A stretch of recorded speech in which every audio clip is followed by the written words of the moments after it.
Welcome to the Bridge of Truth. I'm Al Leone. I am super excited to be presenting today's show for two reasons. When I began the Bridge of Truth back in 2010, it was the intention to provide live and pre-recorded videos with information of a personal empowerment nature. After its slow beginning, it grew within the next 10 years to nearly 90 videos and over 1 million channel views. All of that came to a screeching halt in 2020 with the appearance of COVID, which essentially shut down anything requiring human interaction. During the next few years, though, I continued to see comments from people watching the videos thanking us for how much they had helped them. So I knew how important it would be to eventually start the Bridge of Truth again when it was possible. And I began with an offshoot series called Navigating the Apocalypse, to deal with more cutting-edge issues involving what we were facing now in a post-COVID world.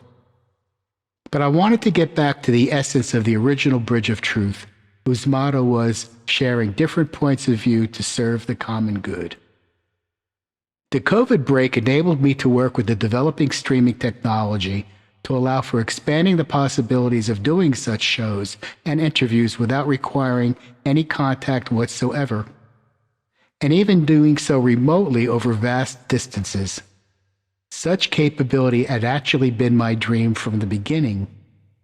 After much trial and error, as well as dealing with personal setbacks, I knew the time was right.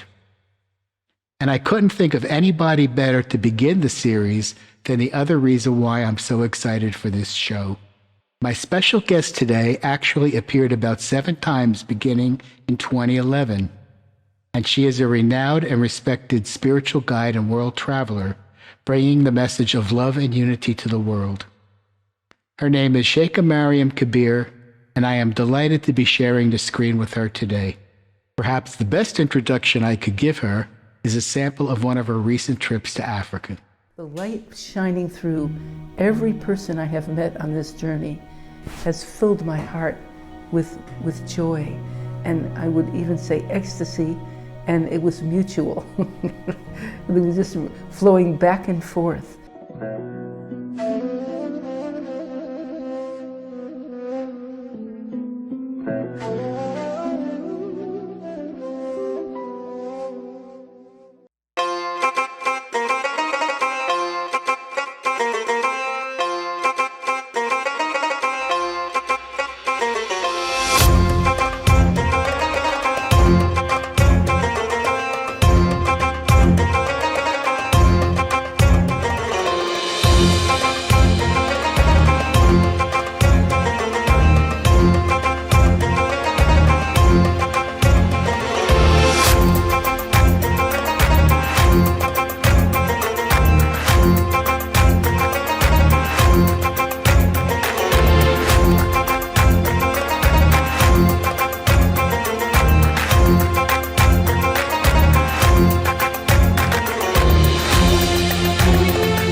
Welcome, Sheikha Maryam, back to the Bridge of Truth.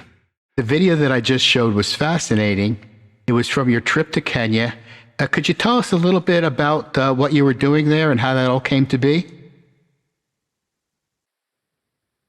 Yes, dear. So I start with a prayer. A'udhu billahi minash shaitanir rajim. Bismillahir rahmanir rahim. Alhamdulillahi rabbil alameen. Ar-Rahman Nir-Rahim. Maliki Yawmiddin. Iyaka na'budu wa iyaka nasta'in. Ihdina siratal mustaqim. Siratal ladhina an'amta alayhim ghayril maghdubi alayhim waladhdallin. Amen. Thank you. Peace and blessings upon everyone who is assembled here, those that we know about and those that we do not know.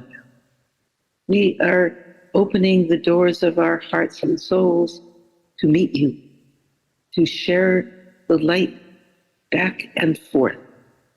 If you see light coming through me, it's being shown in a mirror. You're seeing yourself. Now, my journey, which began apparently in Southern California, Hollywood, was actually a transcendent of where the place was at all times. From the very early times of my life, I would say before I came into this world, because that's where my memory goes back to. We call it the world of souls. There are memories in our hearts from that time in which we were all assembled in the divine presence.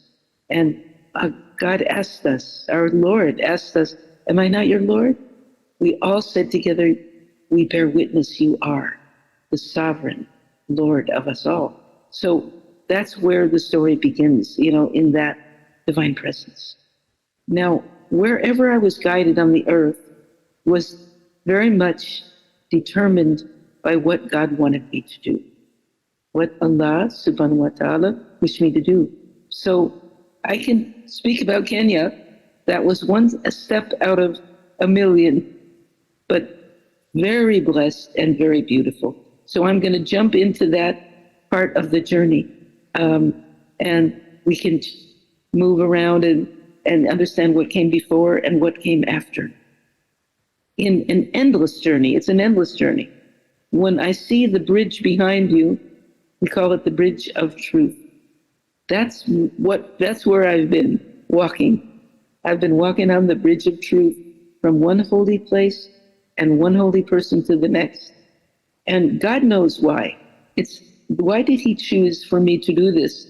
I was born in Hollywood. I was an actress at the age of 5. Then I was acting in a theater company at 12. Why didn't I just make my living in Hollywood, go for it? No, that's not what I was doing there. It was training, spiritual training, actually. I was acting in a theater company at the age of 12, guided there, no doubt. And they really knew that I was supposed to be there, and I played many roles. As I was playing those roles, I learned the intimacy between the actor and the receiver, the giver and the receiver, the sharing of the light and love. I felt so much love for the people in the audience, so much love, and they felt it. It just was like going back and forth, radiating back and forth.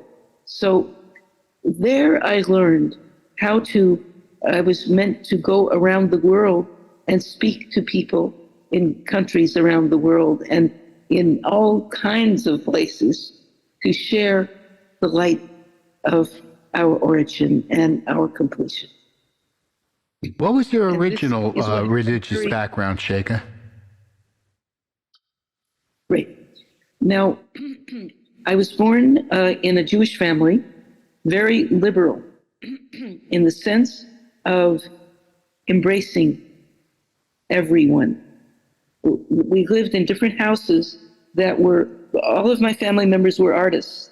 So we were always making art, and our hearts were filled with art. And then everyone was welcome in the house, there and here where I live now. It's always that way. Everywhere I went, it was like that. So my father would take us on trips. Now, nature is a big part of this story. Being able to go out into we lived in Hollywood. We would go to Palm Springs, where my grandfather had a hotel. So we're out on the road. My father sang all throughout the journey. I'm going to sing something from that, from what he sang repeatedly, and then in different ways he sang it. If we could consider each other a neighbor, a friend, or a brother, it could be a wonderful, wonderful world. It could be a wonderful world. Oh yes, it could be a wonderful world. If there were no poor and the rich were content, if strangers were welcome wherever they went, if each of us knew what true brotherhood meant, it could be a wonderful world. Oh yes, it could be a wonderful world.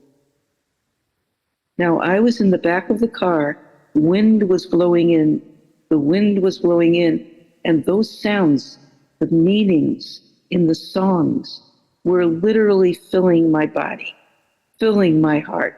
And right now I have chills up and down, explaining how it felt and how it feels, really. So, and then it was the time of Dr. Martin Luther Amazing. King doing such beautiful actions of communal sharing, going beyond all divisions into the one family. We call it the family of man. In my mother's house, there was a book called The Family of Man. I simply looked at that book and knew that's what I was guided to realize. And so as time went on, I was 12 years old now in the theater company, and someone came to me. He was the assistant director from Toronto, Canada. He brought a scroll he made. He made a scroll for me of an ancient man with a long purple robe, long white beard, holding a staff and lantern and walking into the mountains. And it said, "Seek and the truth shall make you free." That's from the Bible. I didn't know where it was from. I just heard it. I heard it with my heart and soul. I was the seeker. Here I was, 12 years old, see the ancient man walking in the mountains. And I said, that ancient man is me. That's my nature. Wow. I must make this journey. So now the journey, that was very clear from that point on. And I'm not going to go through all the stages, but I did go to Berkeley at a very young age, UC Berkeley, and I was always connecting with theater as a means of spiritual awakening. And that's what happened in Berkeley. I met my very beloved friend, whose name was Daniel Moore. We started a theater company called the Floating Lotus Magic Opera Company. Amazing. And we were playing the roles. I was playing some very powerful roles. Things were filmed, you know. Now, we were at a certain point living in the wilderness. The film was made of our feet on the ground, and words were being spoken by Daniel Moore about the journey that we were on. So at every stage of the journey, I realized I was the journeyer, the traveler, and I did not determine where I was going. I was carried from one place to the next. So in this case, the dreams and visions were coming from a very, very young age, mostly of ancient men of God surrounding me. So this is the nature of my life, is they have been with me, and they're so beautiful and kind and filled with light. And then I came to meet them one by one on different corners of the earth, I was literally carried around the earth to meet the Blessed Ones. And that, in the course of that very deep and extensive journey, I did finally come to Kenya, my first trip to Kenya that you asked me about. If you want me to just jump over there, I can. Would you like me to? Actually, there's just one question I think the viewers would be very interested in knowing is from that early beginning, with being raised in a Jewish tradition, what brought you to now becoming involved with your Islamic faith? And you have become an extremely well-respected and renowned person in that regard. There's only one God. I came to know that before I came here, before I came into this world. I mentioned to you that we were in another world in which the believers were all assembled and only one God was there, the one God of all. There is only one God who created us all. Now, according to the traditions that I learned as I traveled, and I was the stranger that was welcome everywhere I went.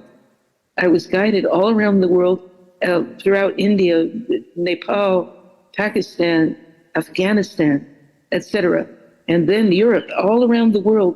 Did anyone ever say, "Who are you? Are you from America?" No. They didn't say, "Think of me as a tourist from America." I was a spiritual traveler on a journey like them. Most of the places I was guided, there were large gatherings of spiritual beings praying together in different traditions. It started in India.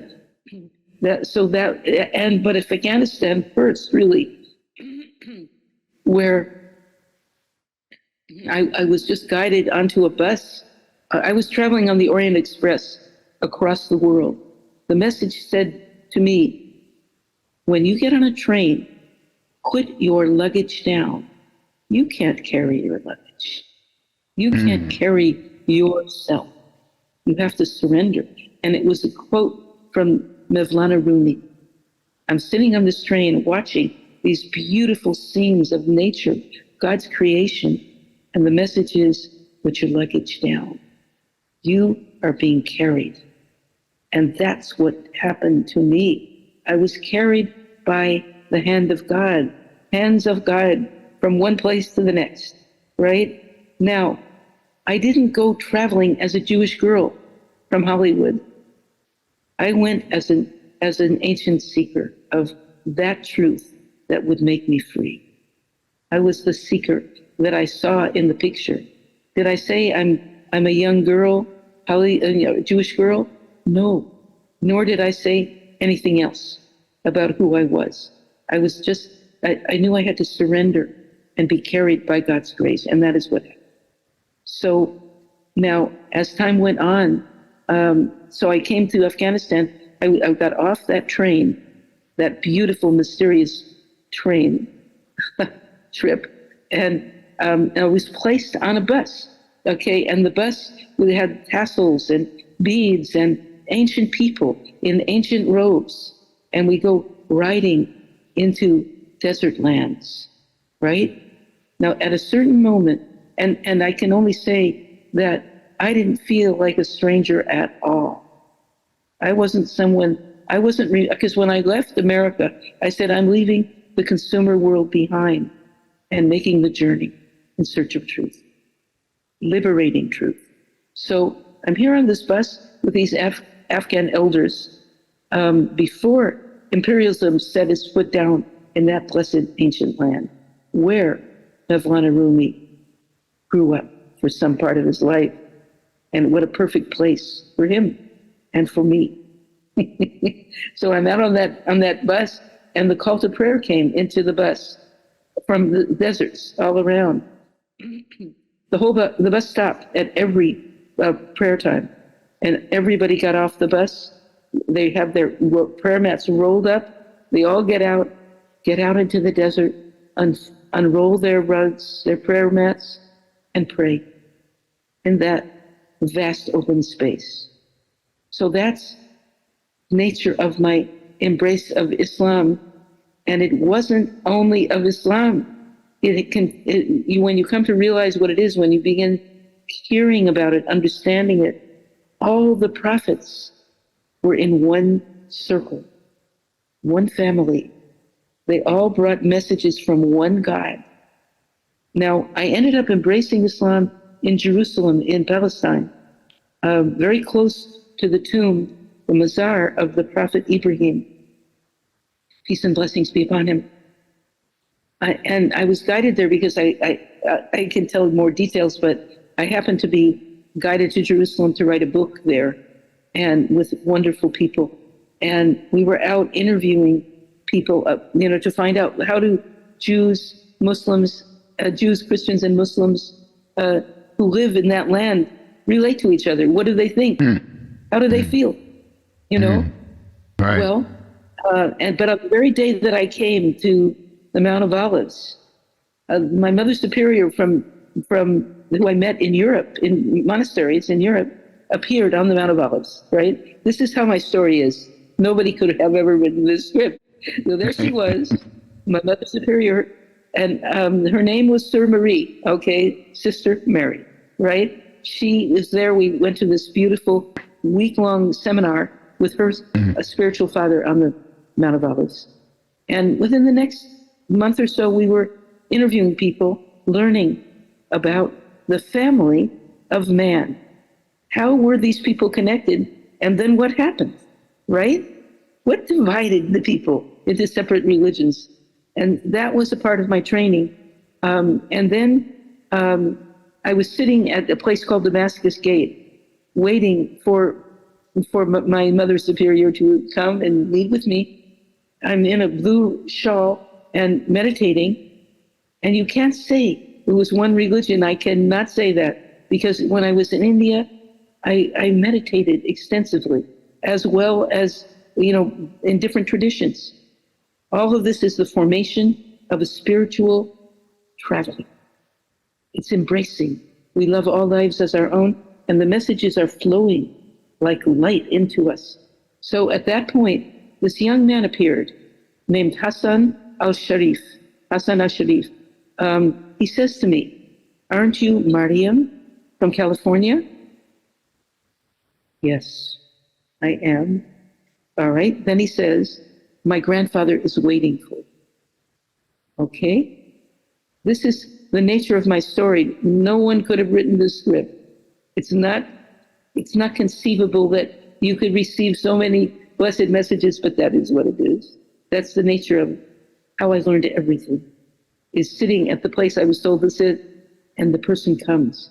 So he came to stay with us on the Mount of Olives, and I was with a wonderful spiritual being named Sheikh Nurdin Durki, radiallahu anhu, who ended up translating the Quran so beautifully, and many other books, incredible teachings.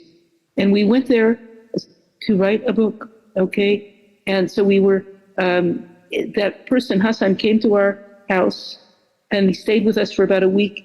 Then we got out on the journey on a bus, or maybe a small bus or something, I don't remember. But we were going through the landscapes of the ancient land. Call it Israel, no. Jerusalem, maybe. Yerushalayim, okay. Palestine, okay. Different names it's given. It's one land. And when you live on the Mount of Olives, you look down, as I did, you see the holy city below, and I felt the prophets all assembled there, as they did. They were all assembled there, receiving the messages of God and transmitting them. Well, so then, as we were going now, we're going from Jerusalem to what's called El Khalil, which is the place where the Prophet Ibrahim, peace and blessings upon him, was buried. So we were guided to that place. I felt prostrate. Now, I saw the people prostrating in the desert, but it was here that I felt prostrate. and eventually was pulled up, like brought back up again.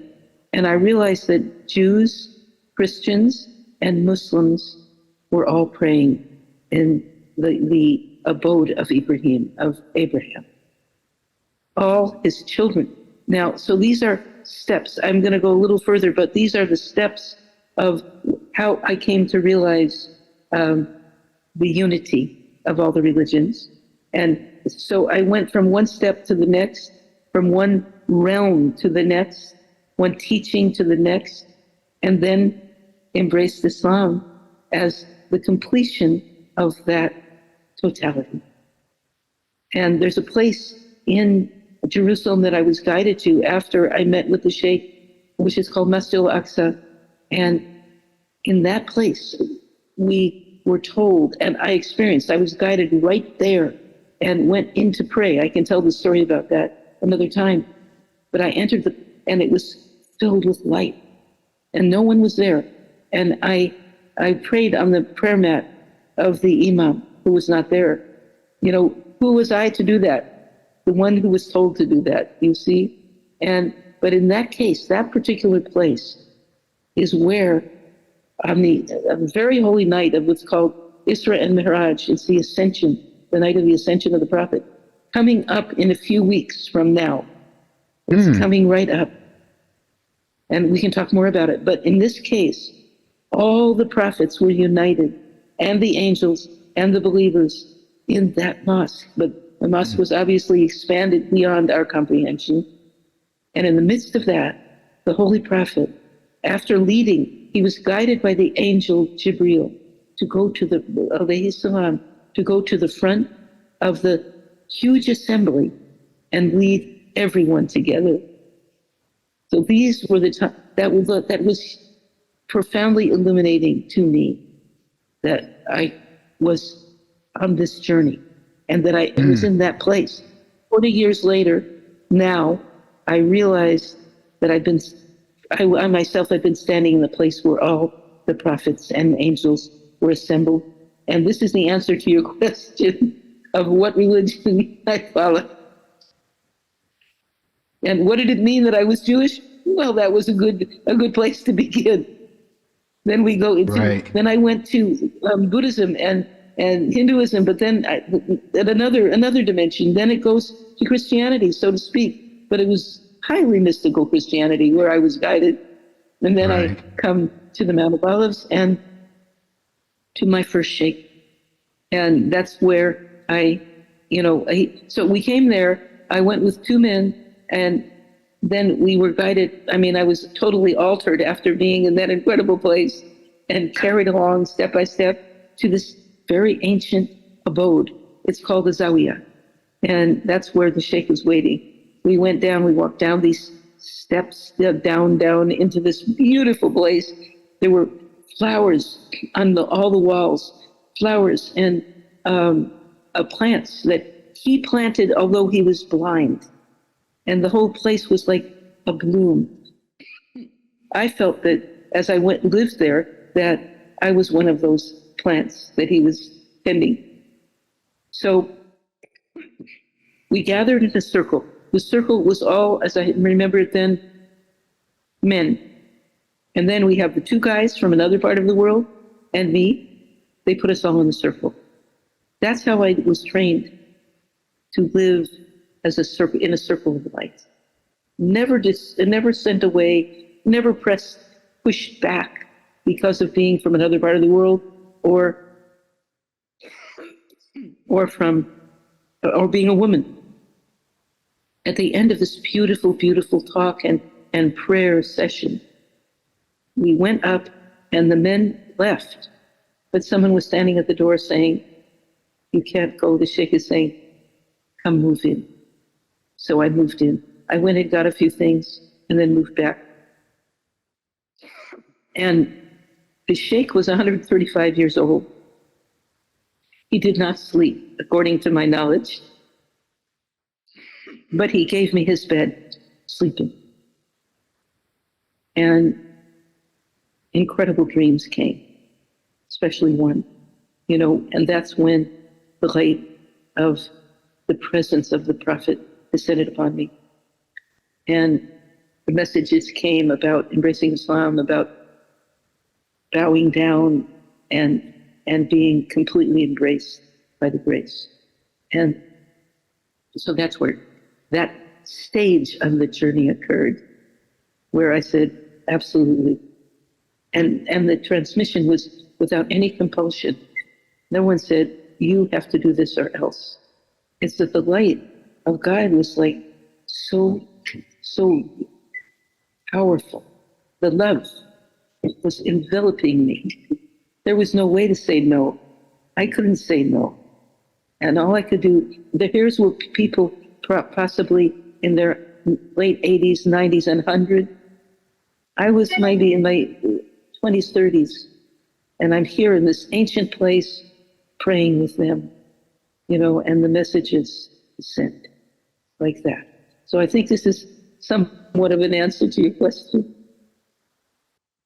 Yeah, actually, I didn't expect that we would be going in this direction. Something told me to ask that question when we began, and it's actually changing my plans for how we're going to finish this show.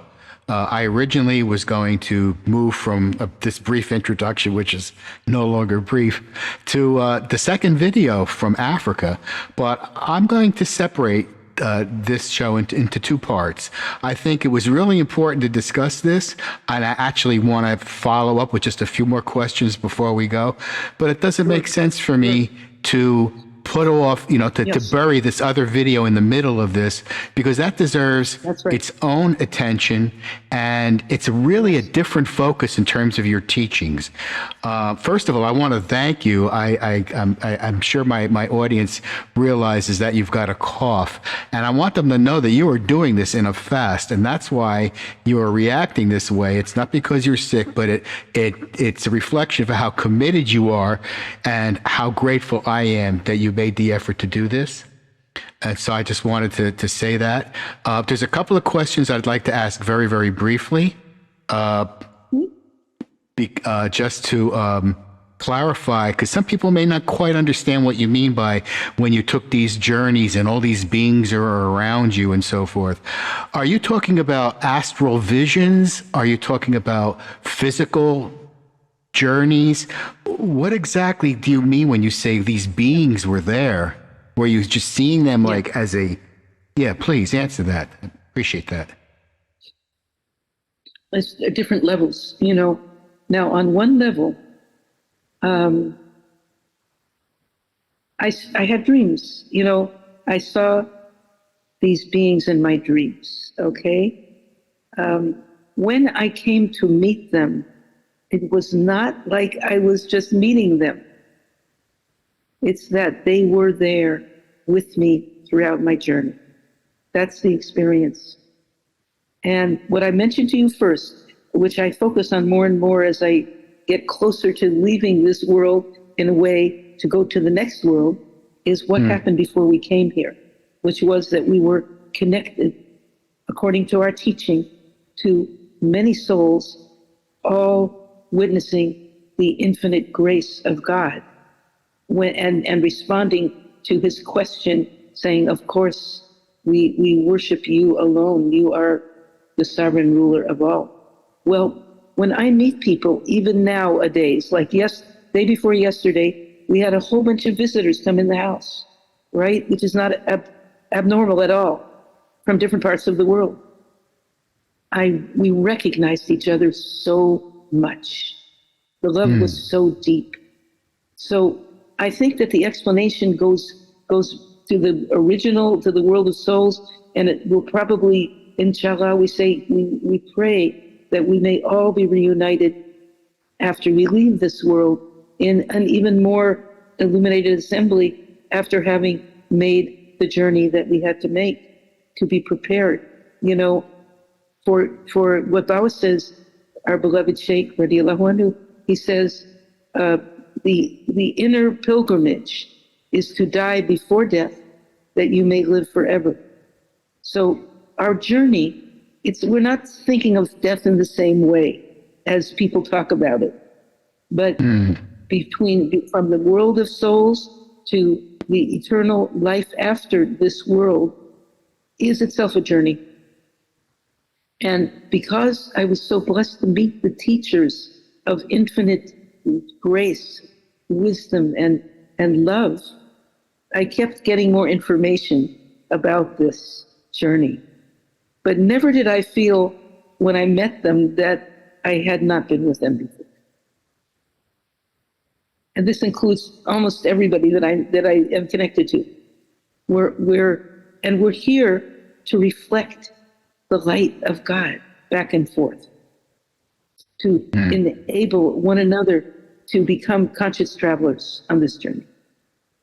And see, if I tell my story, where I went and where I was guided, and step by step, which is what my book is about, one oasis to the next, or one holy realm to another, I'm really inviting all people who love to make this journey, to journal their journey, to take off and let go of what you thought you were, and then ask God to guide you to discover your true nature and his purpose in creating us, that we may fulfill that.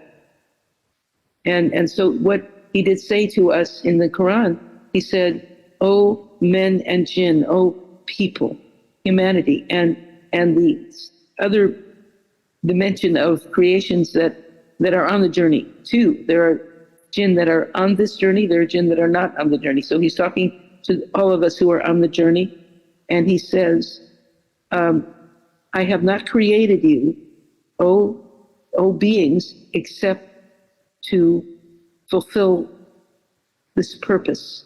I have not created you except for, the word is ibadah, which means love, worship, and service.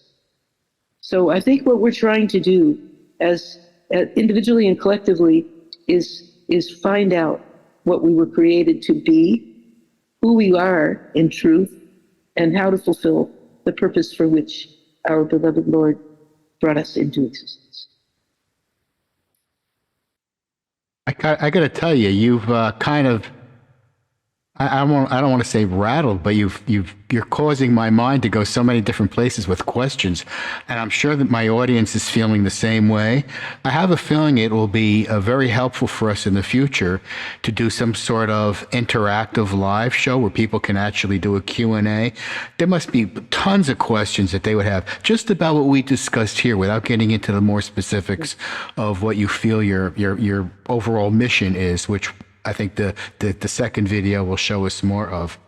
So, when we first met, which was back in 2011, I believe, I was just starting the show, and I kind of understand where you're coming from, because I actually felt all along my personal journey that I was being directed to meet certain people.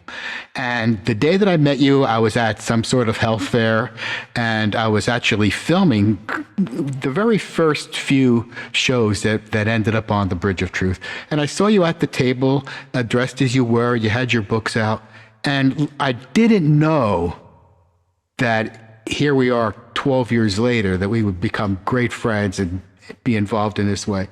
But on some soul level, I felt like I had been connected to you. So I knew that there was something important there. And I'm just so thrilled to have you, first of all, as my first guest on the Bridge of Truth 2.0, or whatever we're going to call this new version of it. And, the motto of my website from the beginning was sharing different points of view to serve the common good, sharing different points of view to serve the common good. And I believe that you embody that. I think that's part of what you have taken on yourself. And so I think what I'm going to do now is give you an opportunity for final comments. And then we're gonna put off the second video to a second show. I hope you're feeling well enough that we can just continue and record the second show now, because I mean, you've already touched on a couple of things that I know that we're going to talk further in the second video, but I think it would not serve the video itself justice, considering how powerful that particular video is. So, Sheikha, would you like to finish up with with your closing comments and a prayer, whatever you would like to do? I'm going to mention about the cough. We were just on a celestial journey to Mecca and Medina, my son and I and other wonderful friends. And that's a deep journey, I can tell you, in the context of what I'm talking about, you know. But one of the phrases of Quran that we remember every day is, surely with the difficulty comes the ease. Okay? Now, when you're on a journey, you get sick from time to time, and you just keep traveling. You keep traveling, right? I mean, you take a rest, then you have to go on. And it happened that when I came back, I tested positive for the virus, and then within about 5 days, I tested again and negative. What I like to say is there's only one time that I like the word negative, and that's relating to the virus. Otherwise, focus on the positive. Well, in any case, I did. There's a residue. This happened pretty recently. There's a residue of whatever it is inside. That's what you're hearing. And this is what's called the first day of Rajab. It's the beginning of a very holy 3-month period. And fasting is very, I fast on Mondays anyways, but it's a really special time for fasting. So that's what it's all about. Now, why I'm coughing, you know, as I said, if we think when we're having a little difficulty, it's always important to remember ease is coming. There's ease. And you know, you could be on a journey in the middle of the night and not know where you are. And then you see the sun rise in the morning, and you're in a beautiful place. You have arrived in a beautiful place, my dear. And that's the journey itself. So I'm mentioning that at this moment, that we as fellow travelers, I address the people that I speak to, blessed companions on the sacred journey. We as travelers must face difficulties to rise through these realms, to achieve our true purpose. Enlightenment. To become enlightened, you have to, what the Bawa said, die before death. Die before death. Give it up. Take on the difficulty and just keep praising God. Just keep thanking and praising God for everything that we have to go through, which is, we pray will bring us directly to the divine presence. And not only that, we're in it now. We're in the divine presence. We couldn't even, neither could the blood flow, nor could we see, could we hear, could we breathe, but that God, Allah subhanahu wa ta'ala, created us for his purpose. He created us to love, serve, and worship. This is a great job we have. It's a beautiful task we have. I did not graduate from college. My son has countless degrees, but my journey was to make the journey. This is the education that I was meant to have. And it's collective, it's not individual. Now, every time a blessing descends upon us, and it happens to me that I go into retreat in my room here and blessings descend. I go across the street to our beautiful masjid there, our mosque, blessings descend. We listen to the teachings of God coming through the Sheikh, blessings are descending. Now, is it for us? No, not alone. As soon as you receive the blessing, you cherish it.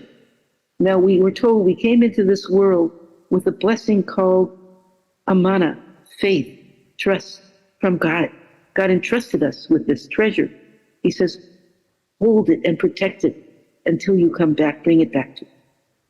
So when I keep my hands raised up like this a lot, and as the blessings descend, I said, this is a trust you are giving me that I must transmit to anyone who's looking for it, as you will. So it very often happens, like we came back from this incredible trip on Umrah. I come home and then such beautiful people come into the house with whom we share the blessings. Equally, we go to our fellowship and meet the people wherever we see them. It happens in the supermarket often that the cashier is going to embrace me intensely. And what does that mean? It means that that person is on the journey and they see the light. And that light is for them at that moment. It's to be transmitted. So that's the thing I'm saying. And for some reason, it's today on a day when I'm fasting that we're having this meeting. And so the coughing may come or go, sometimes I'm starting to speak and the coughing, there's something there, but it just clears out, and then we move on. Moving right along. But I do want to say, once again, to reiterate this point, whatever we receive is not for us alone. So I hold my hands up and receive so many blessings, but it must be extended. It's to be shared. And what Sheikh Bawa radiallahu anhu says, that he says this to us repeatedly, precious jeweled lights of my eyes, you who were born with me as the life within my life, you must love all lives as your own. So that's how we can complete this part of the transmission. Yeah, that's wonderful. For my audience, I have come to refer to Sheikha Maryam as an ambassador of love. I think why I say that about her should be obvious based upon our brief discussion now. And there's so much more to talk about, but we're going to save that for part 2. So Sheikha Maryam, thank you so much. I hope you can stay. We can finish it now. I just feel that this is the right day for both of us, if we can. What we've discussed and the things that you've expressed were certainly not what I was expecting, but I think it was what we were all needing to hear. And that ultimately is the most important thing. I'll say a prayer to complete this thing. Yes, please do that. And then I'll close it out. Thank you. Yeah. Allahumma salli ala Sayyidina Muhammadin al-Fatih lima ughliqa wal-hatim lima sabaka nasru haqi bil-haq wal-hadi ila siratakal mustaqim wa ala alihi wa sahbihi haqqa qadrihi wa miqdarihil azim. Subhana rabbika rabbil izzati amma yasifun wa salamun alal mursalin walhamdulillahi rabbil alamin. Amin. Amin. Ya rabbil alamin.